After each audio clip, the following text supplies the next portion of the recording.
Welcome to an Overwatch 2 tier list based on how successful I think the Overwatch 2 new heroes have been. This takes into account how was their launch, so were they in a very balanced state, were they really poorly designed off rip, and now are they fun, have they been successful with people, so do people like to play them?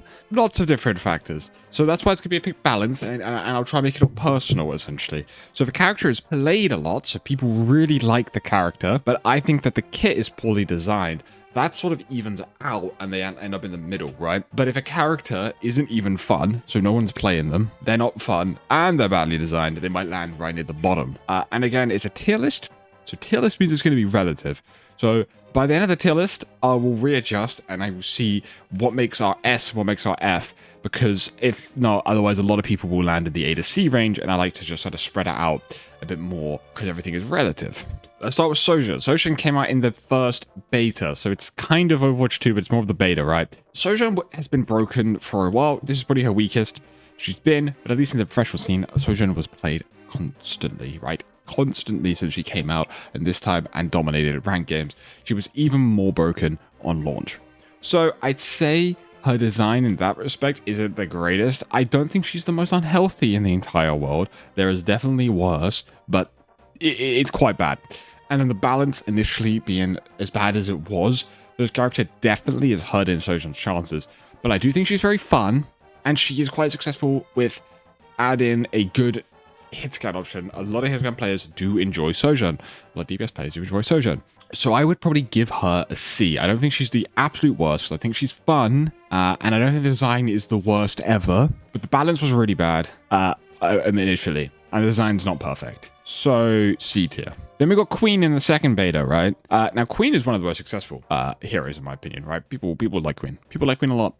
Not many people play Queen, but they say they like Queen. I think Queen is liked more by people that don't even play tank, so her pick rate doesn't go up that much because those people are busy playing the other roles. Queen's super fun, so that definitely helps. Queen was a bit broken on launch, if I remember. I didn't play too much in the second beta. I played way more of the first beta. I remember there being like a jokes meta with Queen, but otherwise, probably were a pretty good launch. But I also remember in the first seasons, once it went out of beta, she was a bit weak. I remember that being a thing. She wasn't the greatest, and she took a little while to find her foot in, so that's definitely not going to help too much. And she's not technically the most popular, but a very fun character. So I'm going to go A to begin with, just because I think the character is seriously one of the best designed Overwatch 2 heroes to ever come out, and it is super fun, right? And that's a different factor, fun, and then the design of the character is really good. So those two things are really strong. She's just not that popular, and she took a little while to get her balancing right. Kiriko came out with the launch of the game. Is it even considered the launch? Because I swear the game had like 2 launches, because one was considered technically still in an open beta. Whatever. Kiriko's the third hero. Kiriko is really poorly designed and has been meta since she came out, which I don't think is a great thing. I don't think your character should be meta for the entire game's lifespan. Even Tracer hasn't done that.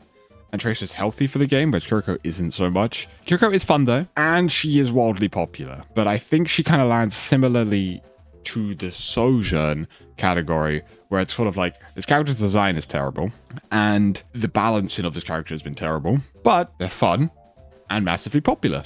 So we'll bump it up a little bit. But like, if they were not so popular, like it's pretty bad, right? It's pretty bad. Ramattra is one of the coolest characters, whilst also being pretty poorly designed.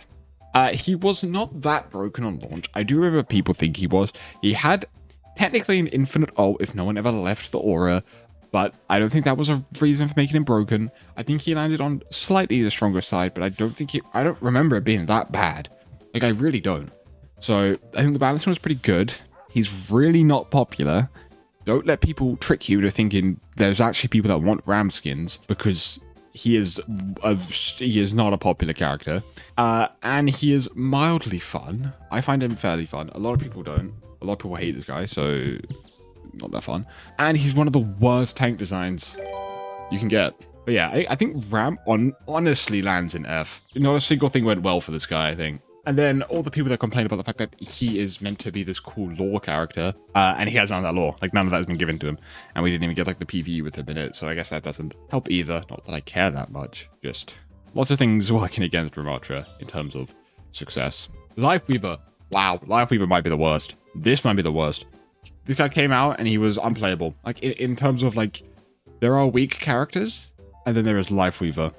We obviously didn't have the stats, but this guy could have been less than 40% win rate on launch, right? It was impossible to get to GM on this character, bro. Like, do you remember all the people doing, like, unrated GM races, trying to get Lifeweaver up?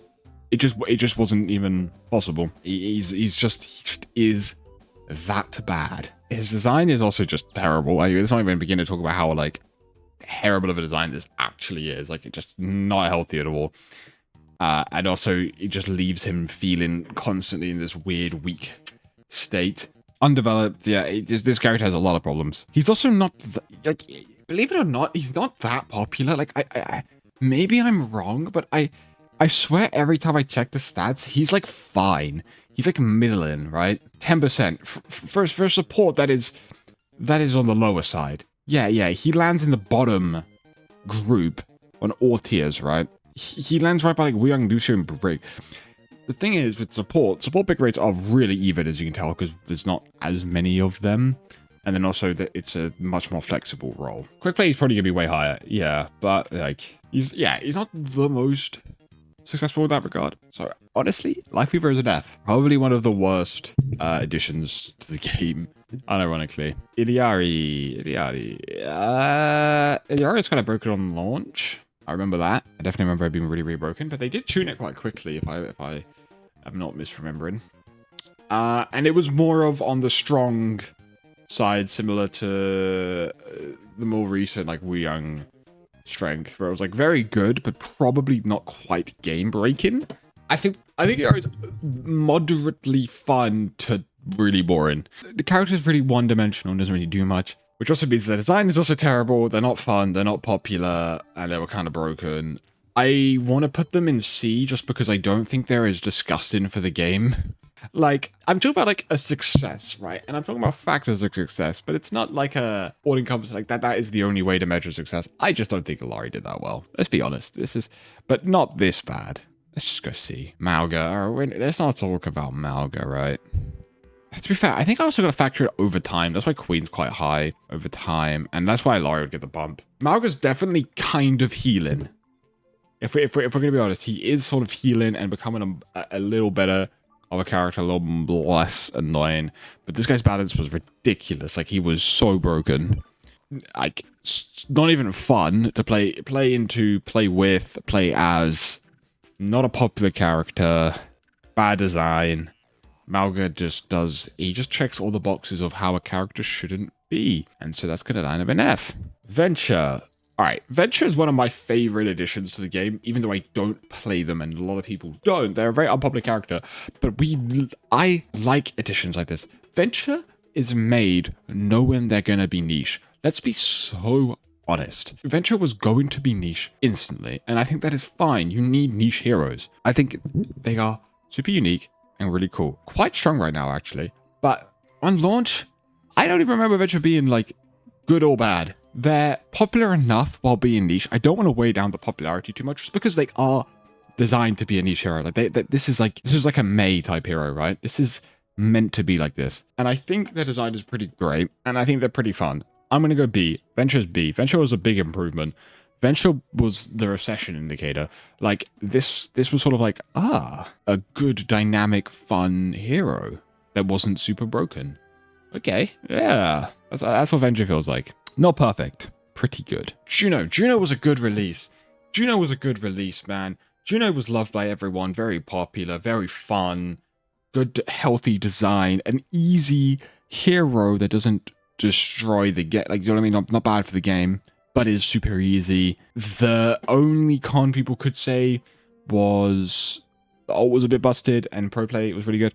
But, like, guys, I think Big Juno Divas was fun to watch. And also, I'm fine with that. That's a fine way for a character to be meta for a little bit on launch. That's cool. Very popular. I think Juno might be the most successful character to come out of Overwatch 2. Without a doubt, I think Juno is it. Isn't Aspen a Juno main now? Like, that's something. There's lots of people that love Juno. Great skins, great design, great everything. Yeah, Juno was a really good addition.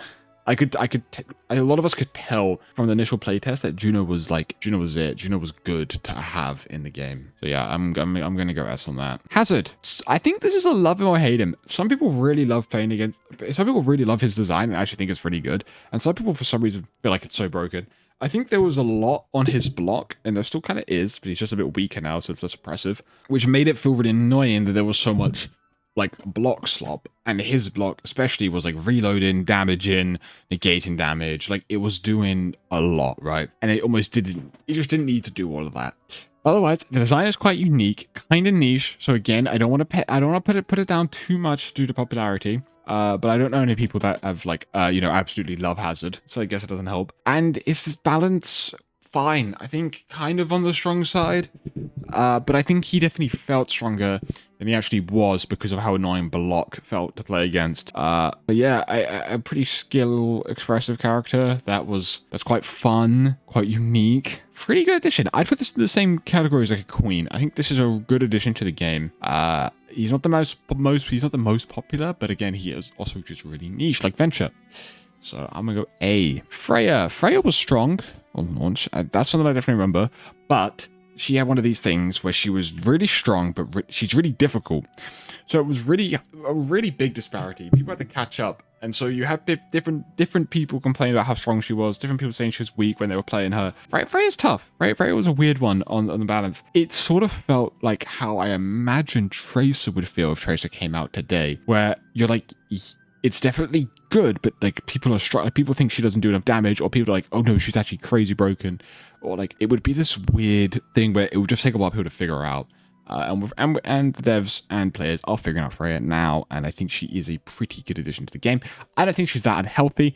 I want them to move away from right-click spam and more into the mobility of more of a mobile Hanzo type character without one-shot and necessary for like a one-shot combo, right? More focus on that left click, with the right click being a good range shot that then needs to follow up from the left click, and dashes should be used more as a mobility tool than just like a way to do more damage. Otherwise, Freya is fairly successful, probably the most mobile like option for hit scan players. I'd go B. I think I like Freya's addition to the game quite a bit, and I think she's fairly successful. We see her in pro play, not in like a broken, disgusting way, in a way of like, oh, this map is just really good for Freya, this map's good for Soshan, this map's good for Cass.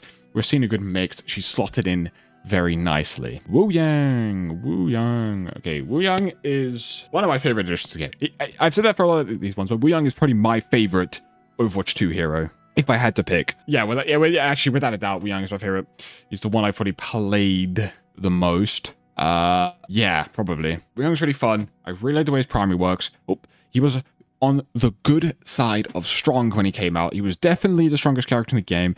They tuned him relatively quickly, but he wasn't disgustingly broken. He was just the strong pick, and everyone was picking it, and that's good. That's kind of what you want. I think his popularity has landed fairly well for how this character is sort of odd. Not a character that's going to be massively popular, but is going to be popular in the sense that he is such a needed addition. I'm going to kind of go over a little bit. This is a little bit like a main support talk here, right? Because if you don't know, I was a DPS player for ages.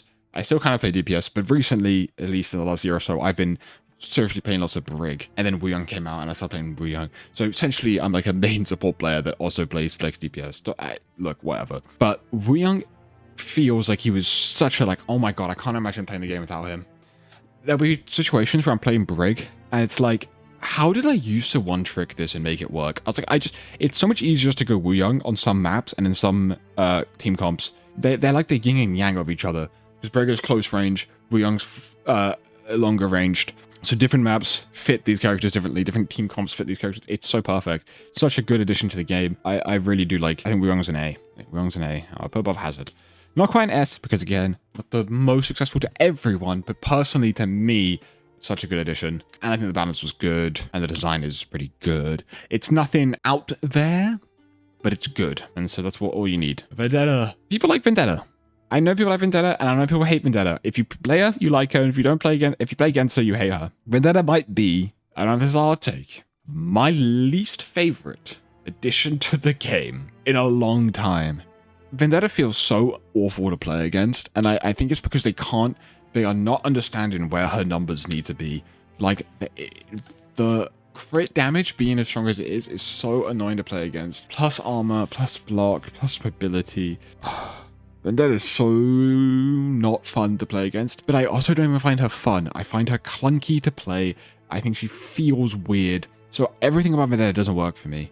But I know there's people that love Vendetta. I know there is people that are out there really, really enjoying Vendetta. And I think her design in a vacuum isn't terrible. She actually just needs the numbers tweaked. If you want to, she needs, right, do you know what she needs? Dash needs to be not actually just remove the fact that it can do a little bit of damage, but dash doesn't need to be this weird animation thing. It should just be a dash forward, some form of mobility. It's the most clunky feeling ability in the entire game, especially with the perk. Okay, done. She needs more damage on the first 2 clicks and then less on the third. It feels so annoying that all of it is on there, and even to play it feels like if you miss that you just die. And then they need to figure out how to make her e-mobility smoother. It just feels wrong. Anyway, B tier. Because again, they can fix this character. The design is not terrible. She is popular, bit too strong for my liking, but she's not the same as these characters. Like, again, this is all relative. She is not down here, but I really do not enjoy Vendetta's edition. Personally. That is my list, and I'm not going to address any of it. I said I was, but we actually got a perfect, like 3 and then 1S. Juno is definitely the best addition to the game. I'm not a Juno player, but I think Juno is probably the best addition. Without a doubt. Thanks for watching, if you did. That is all the new heroes, and how successful I think they are.